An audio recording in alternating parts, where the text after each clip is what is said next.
They called her a kitchen rat the night the ember moon rose over Ironhold, and every highborn in that great hall laughed when they said it.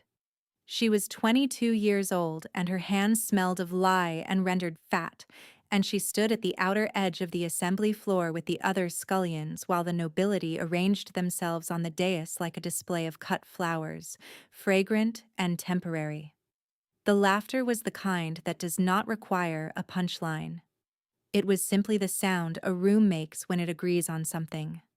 And what that room agreed on in the year 1087 of the Iron Reckoning was that a girl who cleaned the pots would never be chosen by anyone who mattered. What that room did not know was that before the next moon completed its turn, an Alpha King would stand in that same great hall and speak a woman's name into the silence of an assembly that had gone entirely still, and that the name he would speak was hers. But that was not yet. First came the night itself, and the cold, and what she found in the lower corridor when the hall above her had emptied. If you find yourself already wanting to know how it ends, stay close. The distance between Kitchen Rat and Crowned Luna is shorter than a dynasty expects, and the path runs directly through the fire room where she kept a dying king alive by the light of a single candle, 3 nights running, with lye-burned hands and a family name that the registries had tried to bury. The night of the ember moon fell in the last week of Iron Winter, when the stones of Ironhold Keep sweated cold and the breath of the assembly fogged as it left their mouths. The solstice claiming was the oldest rite the pack observed, older than the king's line itself, a ceremony in which the hall sorted itself into ranks before witnesses, and the eligible were paraded before the Alpha King for formal acknowledgement. The highborn came in their deep-dyed wool and their silver-threaded collars. The servants came because they were required to, and they stood at the back. And they were not sorted so much as they were simply present, a reminder of the gradient that made the ceremony meaningful. Mira had attended 4 of them. She had learned in the first year to keep her face still and her eyes on the floor tiles, which were pale stone cracked at the grout lines and worn smooth in the center, where the lords and ladies processed. She had learned to count her breaths when Duchess Sylvain passed with her escort, because Sylvain noticed inattention and named it, loudly, for the room. In the second year, a highborn girl 2 ranks above Mira had stumbled on the hem of her gown, and Sylvain had looked at Mira and said, with precise theatrical contempt, that even the kitchen rats were watching. The phrase had stuck. The room had laughed then too. By the 4th year, which was 1087, the name had become a kind of ceremony of its own. Someone would say it as she passed, and someone else would repeat it. And the sound would move through the high-born cluster the way a joke moves through a room that already knows the ending. What none of them knew was that Nan had heard everything since the first year, and had said nothing except to press a dry cloth against the back of Mira's neck afterward in the kitchen, and mutter that the titled generally mistook cruelty for wit, because they had never been required to develop either one. Nan Corvell had been head kitchen elder of Ironhold Keep for longer than most of the highborn had been alive. She was 63 and built like a root system, and she had outlasted 4 Alpha Kings without anyone above her noticing she had opinions about all of them. On the night of the ember moon, the rite proceeded as it always did. The Alpha King took his position at the head of the dais. Calum Vrath stood still in the way that very large, very dangerous things stand still, which is not the same as being at rest. He was the kind of man whose presence rearranged the air of a room before he had said a word, and Mira had spent 4 years not looking at him directly for the same reason she did not look directly at the hearth fire when it was burning hot. You did not have to touch it to know what it would do. Sylvain stood 3 positions to his right. She was everything the rite was designed to produce. Highborn lineage for 6 generations, lands in the Eastern Holdings, a face that the firelight preferred, and a voice trained since childhood to carry across a great hall without appearing to raise itself. She watched the room with the patience of someone who had already decided where she would be standing at the end of it. When the scullion rank was called forward for acknowledgement, which was a formality the hall endured the way it endured a wet winter, Sylvain said it. She did not shout it. She simply spoke it at the edge of a smile, pitched to Carrie. "He'll never choose a kitchen rat." The woman at her elbow laughed first, and then the laughter moved like a wave finding its shape, and Mira stood at the far edge of the floor and felt it arrive against her chest and held her breath until it passed, which was the only thing she could do, which was what she always did. Beside her, she could feel Lorik's shoulder against her arm. Her brother was 14 and angular with recent growth, and he had not yet learned to keep his face still under contempt. So she pressed her elbow slightly against his until she felt the tension in his jaw release. The Alpha King said nothing. He looked at the assembled hall with the expression he always wore in public, which was no expression at all, and the rite continued. Mira did not look at him. She looked at the cracked grout lines between the pale stone tiles. 2 hours later, when the hall had emptied and she was moving through the lower corridor with a stack of emptied salt crocks to return to the cold pantry, she heard something that did not belong to the silence of a stone passage late at night. It was not loud. It was the specific sound of a large body losing its structural argument with gravity, a heavy, controlled collapse against stone, and then nothing. She stopped.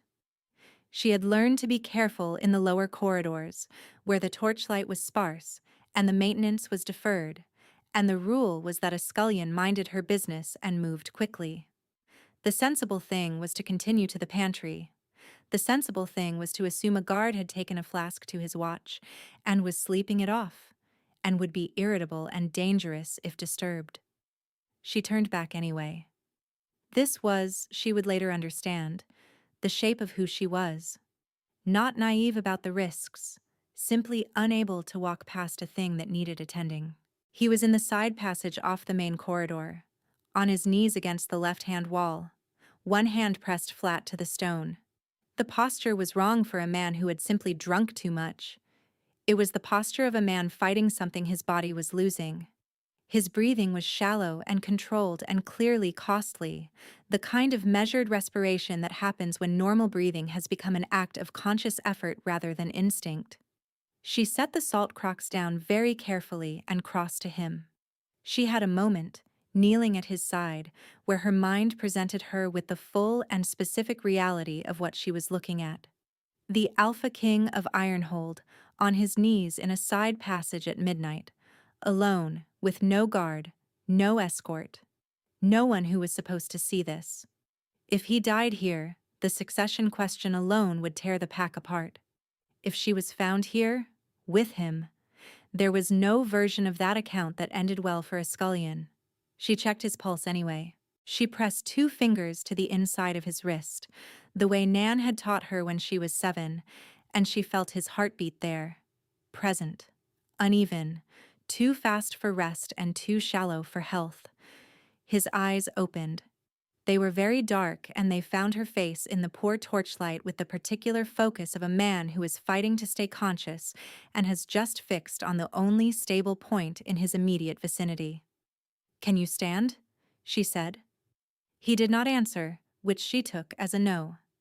The fire room was 30 feet away. It was a maintenance chamber off the lower corridor where the undercooks stored the banked embers for relighting the morning hearths, and it had a floor-level grate and a pile of grain sacks stacked against the far wall and, critically, a door that locked from inside. She got her arm under his and she pulled, and he was substantially heavier than she had anticipated, and the 30 feet took considerably longer than 30 feet should have taken. But she got him there, and she got the door closed, and she got him down against the grain sacks where the grate heat was strongest, and she sat back on her heels and looked at him in the orange light and thought carefully about what she was seeing. His lips had a faint gray cast. There was a fine tremor in his hands that he was not entirely masking. His pupils were uneven in the firelight, the left slightly larger than the right, which was the sign Nan had told her once meant a slow poison working inward rather than a fast one working outward. She had been 12 when Nan told her that, in the context of a story about a lord who had died of hollow root administered across a fortnight in his evening wine. She went to Nan before dawn. She found her in the kitchen, which was where Nan was always found before dawn, and she described what she had seen in 8 sentences. And Nan listened without interrupting, which meant she already understood the gravity of it. Then Nan crossed to the shelf where she kept her personal stores, and she took down a wrapped bundle of dried herbs and she said quietly, "Hollow root works slowly enough that 3 nights of proper tending can hold the body stable until the organ systems strengthen enough to fight it. And it works fast enough that 3 nights without tending will finish what someone started." Mira said, "Who would do this to the king?" Nan said nothing, which was itself a statement. Then Nan opened the lowest drawer of her workbench, the one with the rusted pull that no one but Nan ever touched, and she took out a small bound register with a cover the color of old smoke. And she looked at it for a moment, and then looked at Mira and put it back in the drawer and said, "First keep him alive, then we discuss what you are." She said it as though Mira being anything other than a scullion was a fact she had been holding in storage, the way she held certain herbs, against the moment they became necessary. The first night in the fire room, Mira boiled water in the maintenance pot and made the compound Nan had specified, dried golden fern and pressed root bark, and a measure of rendered salt, heated and reduced, and administered in small doses every 2 hours. Caleb took the cup each time without speaking, and the act of taking it required visible effort, which told her how far the hollow root had already progressed. She kept the grate fed. She watched his breathing. She counted the intervals between the tremors in his hands, which shortened across the first night and lengthened across the second, which was the direction she was hoping for. He watched her work with the expression of a man who has found himself in a situation his authority cannot reorganize. He was accustomed to being the most powerful presence in any room, and she had noticed, quietly, that he did not know what to do with a room where she was in charge of the thing that mattered. On the second night he asked her name, and she told him, and he said nothing for a long time after, and she went on measuring the reduced compound into the cup. On the third morning, when his color had returned to something approaching normal and the fine tremor had stilled, he said without preamble, "The scullions are not given healer training." "No," she said. "Where did you learn this?" She considered telling him it was from a book, which was simpler. She said instead, "From Nan Corvell. She was taught by the Ashfen line." He was still for a moment in a way that was different from his other stillnesses. She put it down to exhaustion. She did not know yet that the name Ashvin had just performed a specific, involuntary work inside him, like a key turned in a lock he had not realized was there. She touched the back of his hand when she took the cup back, an incidental contact, her fingers against his knuckles for 2 seconds while the vessel transferred. And the warmth that moved through that point of contact was not the warmth of the grate. She pulled her hand back immediately. She told herself it was the heat of the reduced compound through the cup's wall, which she did not entirely believe and chose to believe anyway, because the alternative required examining something she was not prepared to examine. He noticed. She could tell by the slight arrest in his breathing, a half-second of held air quickly released. He said nothing about it. He was still watching her when she pulled the door closed behind her. She did not know, because she could not have known, that something had broken open in him in that same half-second. A jolt of recognition so specific and so physical that he had gripped the grain sack beneath him to keep it from showing in his hands. He was a man who had administered a kingdom alone for 7 years by controlling exactly what was visible. He would not allow himself to be read by a scullion in a maintenance room.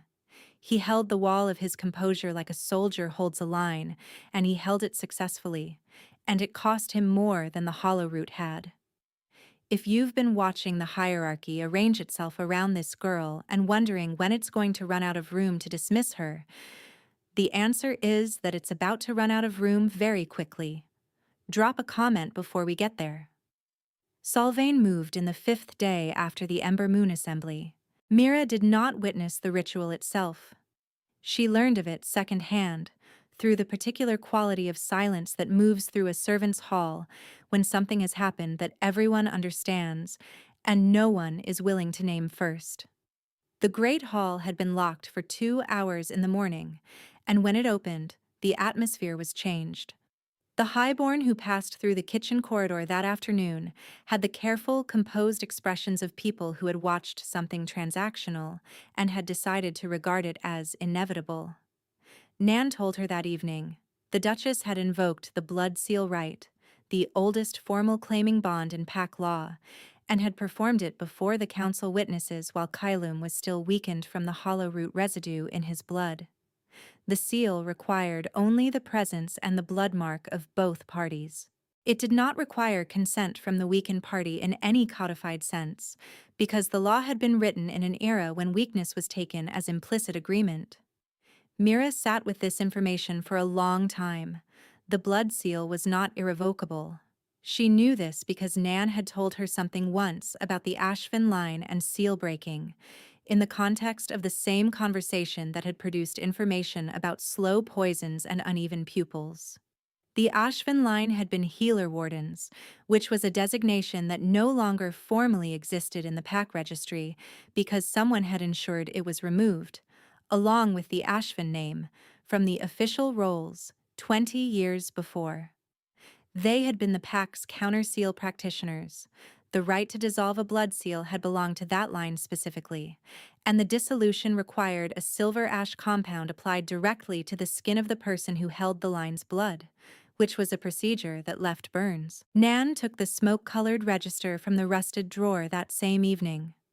She opened it on the workbench between them. The entries were in a careful hand, and the relevant one was near the back. Ashven, Mira, recorded daughter of Ashven, Corin, healer warden, second line. The entry was crossed out in a different ink, a thick administrative line that the original writing was still visible beneath. Your father's name was taken off the official rolls when you were 2 years old, Nan said. Someone filed a removal order with the Pack Council. I kept this copy because I was there when your father trained, and I did not think it was right to let it disappear entirely. Mira looked at the crossed-out letters of her father's name for a long time. Can I break the seal? She said. You carry the blood, Nan said. The silver ash compound is not complicated to make. The burning is not brief. Mira looked at her own hands, which were already scarred from the lie and the great work of 4 years of scullion labor. She thought about Kailum in the fire room, with his uneven pupils and his slowing heartbeat, and the 2 seconds of contact at the cup transfer, and the way he had looked at her when she pulled the door closed. She thought about what it meant for a man like that to be bound to Solvane by a right he had been too weak to contest. She said, "Show me how to make the compound." Nan showed her. The silver ash had to be heated to a specific consistency and applied quickly, because it set fast against skin. The burns would be on both palms. The work had to be done in contact with the sealed party, which meant she needed access to Kailum, and access to Kailum had become a managed problem, because Solvane had installed Warden Breck at the entrance to the upper residential corridor. Breck was a large, careful man with a background in military enforcement and a talent for identifying which rules were flexible and which ones he could use.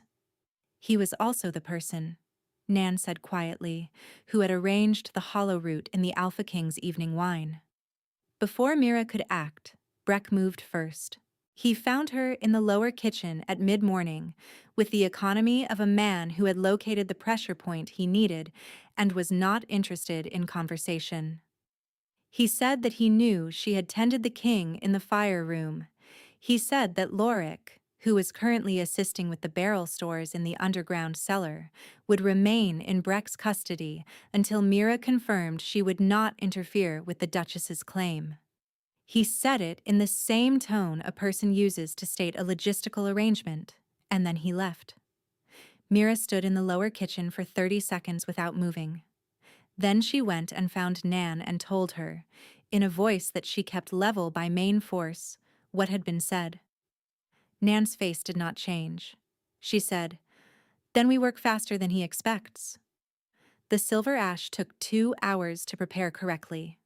Mira did this while Nan remained in the kitchen above, moving through her ordinary tasks, maintaining the appearance of an undisturbed morning. The compound had to be heated in a clay vessel over low flame, and the ash had to be added at the point of near setting, and the smell was sharp and mineral and slightly sweet in the way that things are sweet when they are dangerous. Mira tested the consistency against her thumbnail, which she sacrificed to a small burn, and found the compound ready at the second hour. Getting past Breck required a delivery route. The upper residential corridor had a secondary access through the service passage, which the maids used for linen transport, and which Breck had not stationed anyone to watch because it was a narrow passage, and the entrance was concealed behind a hanging. She moved through it with the clay vessel wrapped in a cloth, and she did not think about Lorik in the cellar, because if she thought about that, she would slow down, and she could not afford to slow down. Caleb heard her before she reached his door. She heard the particular quality of stillness that falls over a room when the person inside it has assessed a sound and decided to wait rather than move, and she said quietly, through the door, "It is Mira Ashven. I know what was done. I can undo it."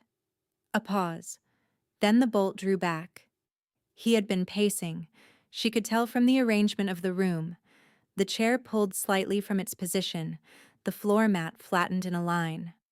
His color was recovered, but his jaw was set in the way that suggested he had been living with a pressure he could not address directly. The false blood seal was visible at his wrist in the form of the mark, a dark branching line, wrongly colored. She knew it was wrong because the genuine bond seal ran silver in the skin of a true mate, and this one ran the color of old iron, which was the shade it took when a rite had been performed through forged consent. She had been right about what she saw in it. He had noticed the color too. His eyes went to the clay vessel in her hands and then to her face, and he said, "You carry the counter seal line." "Yes," she said, "it will burn you." "I know." He was still for a moment that was not the stillness of calculation. She would not have been able to say precisely what it contained, but she felt the weight of it in the room, and she kept her eyes on the mark at his wrist rather than on his face, because looking at his face directly while he was looking at her like that was not something she had the structural capacity for at the moment. She opened the cloth and pressed both palms flat against the surface of the compound. The heat was immediate and specific, and the pain moved up through her wrists and into her forearms, and she kept her palms down, and she held her breath and counted, the way she had learned to count under laughter in the great hall, because it was the thing she knew how to do when endurance was the only option. She felt the moment the compound activated against her skin. It was the sensation of something connecting, like the moment a key finds its mechanism, and the dark, iron-colored mark at Caleb's wrist cracked across its center and began to dissolve from the outside in, the branching lines fragmenting and fading until what remained was unmarked skin. She lifted her palms. Both surfaces were burned across the width, red and already blistering at the outer edges. Caleb took her wrists before she could pull them back. He held them carefully, not containing her, just holding. The way you hold something you are afraid to damage further. His thumbs were at the inside of her wrists, and she could feel his pulse through that contact, and it was steady and present, and entirely unlike the shallow, uneven rhythm she had counted for 3 nights in the fire room. He said her name. Just the one word, Mira. Not the full name, not the registered name, simply the name, and the way he said it was the sound of a man for whom a word has just changed its meaning entirely. The door opened behind her. Breck had heard the seal break. He had likely felt it, because Sylvain's claim had run through him as the ritual's witness, and the dissolution would have carried its own signal. He came through the door with 3 men at his back, and the expression of a person whose contingency planning has just been required, and he looked at Mira's burned palms and at Calem's cleared wrist and at the dissolving ash on the floor, and he understood the sequence of events precisely. He said, "The girl is to be taken to the lower cells pending review of what she's done to the royal person. The Duchess's claim stands under pack law regardless of interference by a fraudulent healer-warden line, the register of which no longer exists in the official rolls." Calem said, "Release her." Breck said, "My lord, the compound used was, release her." He was not at full strength. The hollowroot residue still moved in his blood in small traces, and Breck knew it, and Mira knew that Breck knew it, and Breck's 3 men were in the doorway, and the math of that room was not yet what it needed to be. Calem's jaw tightened by a degree that she had learned, over 3 nights, to read. Breck had Mira taken to the lower cells. She went without fighting because fighting in that doorway with 3 of Breck's men and Calem not yet strong enough to resolve the room would have ended with someone hurt who mattered more than her dignity. She was put in the 3rd cell from the corridor entrance, a stone room with a grate at the floor level and a water line that leaked cold along the east wall. Her palms were wrapped in the cloth she had carried the vessel in, which was not sterile but was better than nothing. She sat in the 3rd cell and thought about Lorik in the barrel cellar, and about Nan in the kitchen with her smoke-colored register, and she thought about the seal dissolving from Calem's wrist and the sound of his voice saying her name, and she decided that she had done what she could do, and that whatever happened next was not entirely within her management, and this was a thought that cost her something to hold. Above her, the assembly was gathering. Sylvain had called the council together in the great hall, while Breck managed the lower corridor. She stood before the assembled lords and ladies and the council elders in the position she had planned for, and she announced that the blood seal rite had been completed in accordance with pack law, that the Alpha King had entered the bond under proper witness, and that she was prepared to receive formal acknowledgement as Luna of Ironhold. She said it with the practiced certainty of someone who has been preparing a speech and is delivering it exactly as rehearsed. The assembly listened. The highborn who had laughed on the night of the ember moon stood in their places. The council elders, who were old and political and accustomed to assessing which direction power was moving, said nothing to contradict her. Outside the great hall, through the upper approach passage, a door came open. The sound it made was not the sound of a door being opened. It was the sound of a door being required to open by a force that had decided it was no longer an obstacle. A single sharp impact, followed by the groan of old iron hinges under sudden and total load. Calem came into the hall. He was not at full strength, and it did not matter, because strength was not what he was using. He walked through the assembly the way a current moves through still water, and the crowd opened for him in the wordless animal way that bodies respond to the proximity of something that will not stop. He was alone. He had not brought his guard, which meant this was not a political maneuver. This was something else.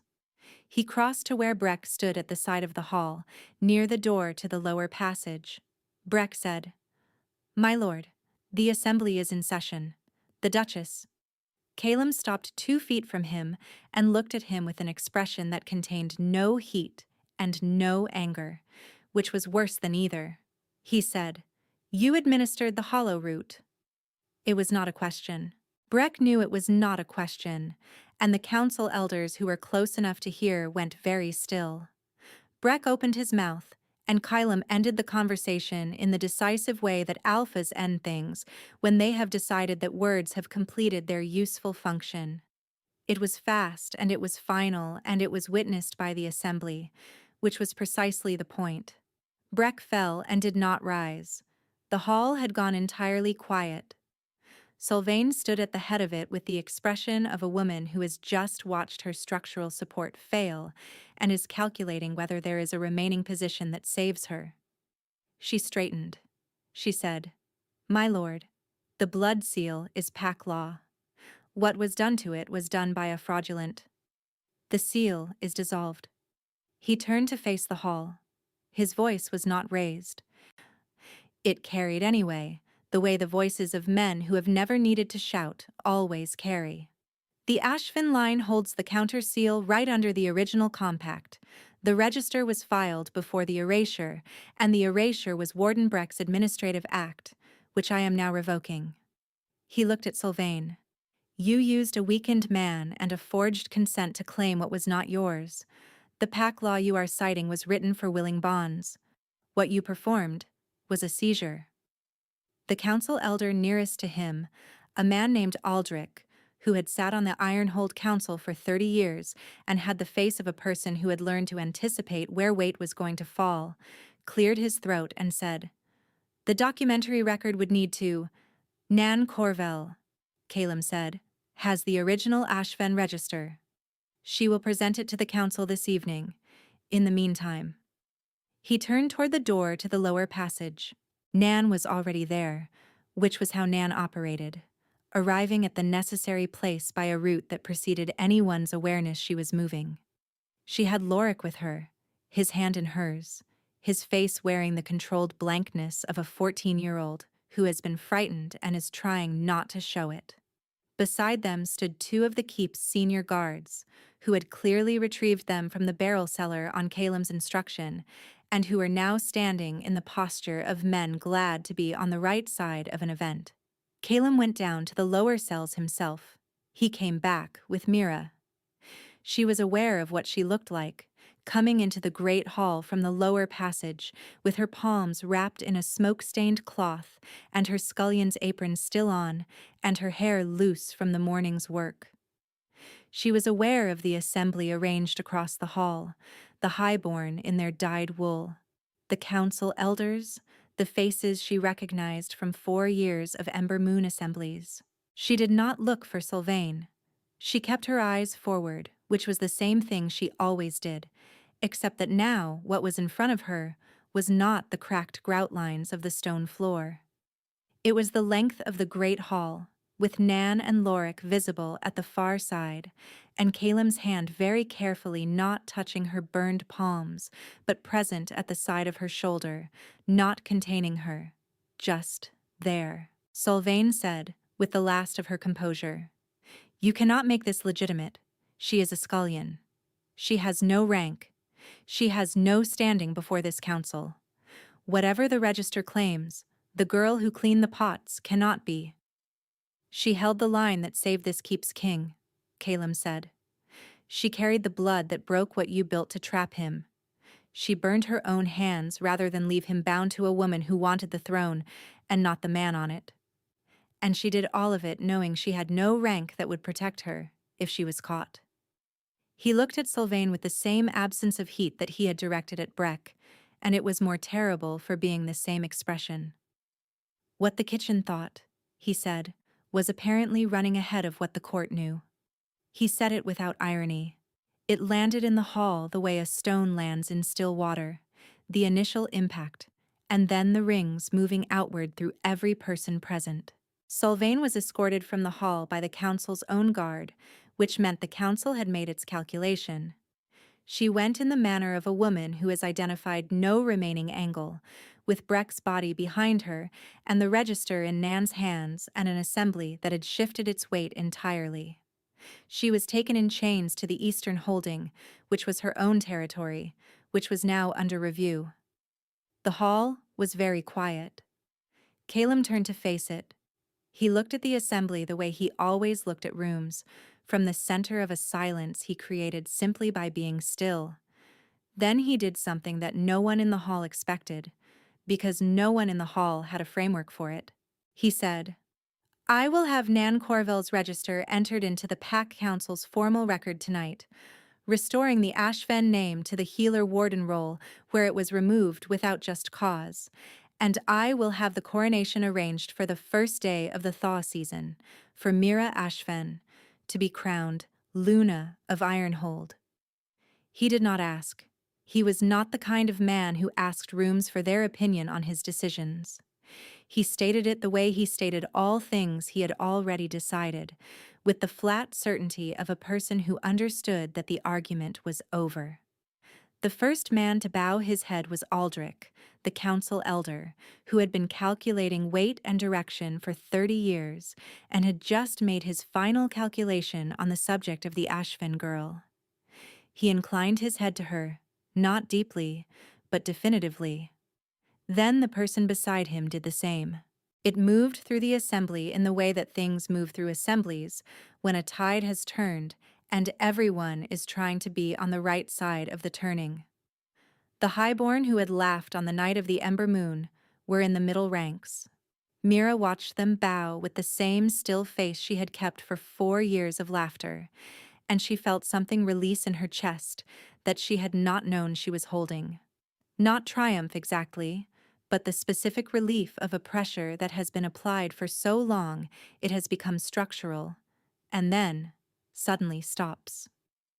The coronation was held on the first day the ice broke on the upper river, which the pack recorded as the 17th morning after the ember moon, in the great hall where the solstice claiming had been held, before the same assembly that had stood through Solvain's proclamation, and through Breck's end, and through Kylam's announcement into the silence. Mira stood at the head of the hall in the formal position, in the clothes the council had provided, which were well made and fit her and were nothing like what she was accustomed to wearing, and she was aware of this in the specific detailed way that you are aware of things when you are trying to stay present in a moment that your mind keeps treating as improbable.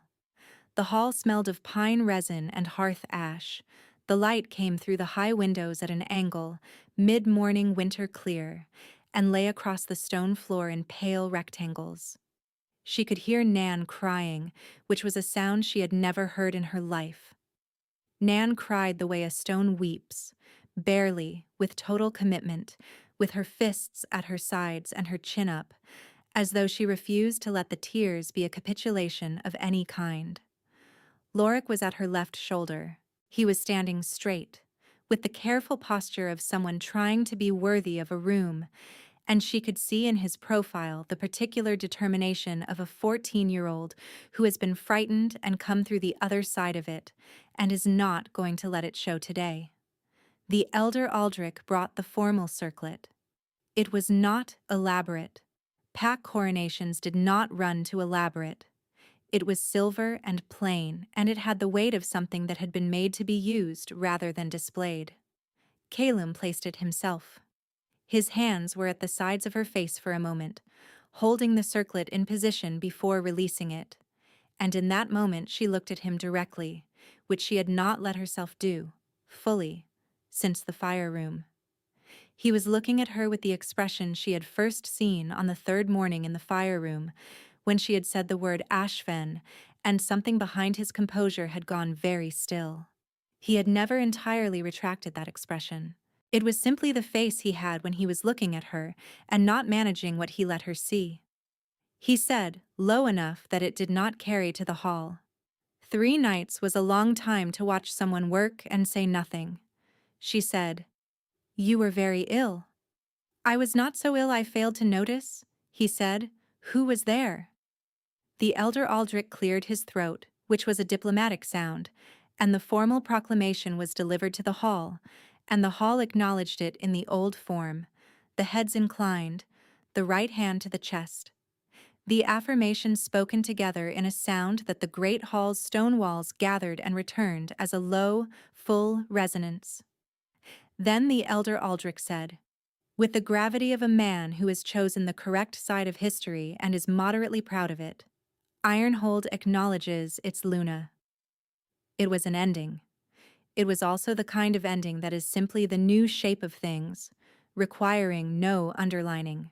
The reception moved through the hall in the late morning light, and Nan found Mira first, coming directly through the assembly with the authority of a woman who has been head kitchen elder for 30 years and does not require passage to be offered to her. It simply is. She took Mira's face in both hands without speaking, and Mira felt the calloused warmth of them against her cheeks, and Nan looked at her for a long time with the expression of a woman who has been waiting a very long time to see a specific thing happen and has just seen it. Laura came after. He did not hug her in the great hall, because he was 14, and they were in a formal assembly, but he stood at her shoulder and said, quietly, "Nan told me you burned your hands."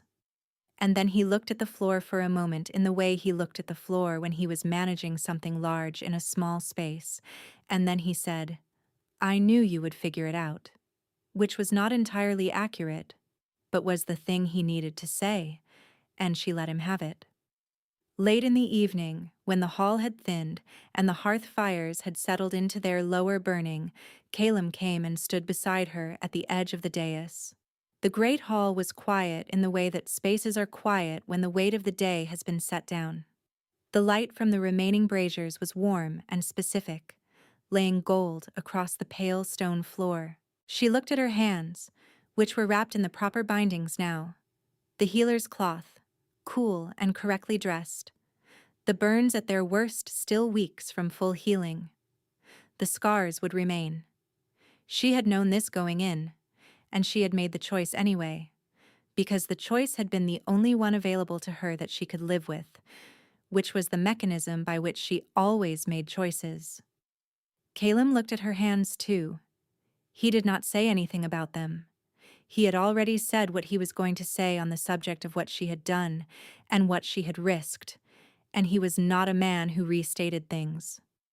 Instead, he turned his palm upward, the wrist where the false seal had been, now clean skin, and he held it open between them. She placed her wrapped hand over his. The contact was careful and warm and entirely present. Nothing withheld in it. Outside the high windows of the great hall, the first thaw had broken the river ice, and the water was running again, cold and audible in the dark, the sound of a kingdom moving back into its season.